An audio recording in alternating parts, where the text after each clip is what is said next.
dari kaki buaya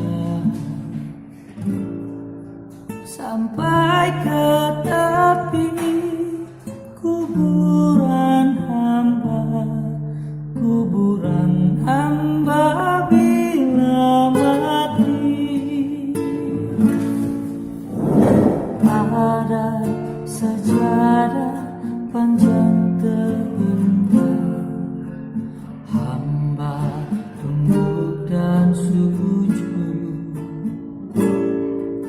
di atas sajadah yang panjang ini, diselingi sekedar interupsi mencari rezeki, mencari ilmu, mengukur jalanan seharian.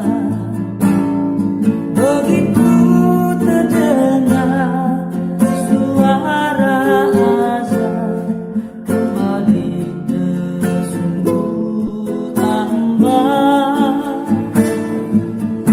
Ada sajadah panjang tergentar, hamba tunduk dan sujud.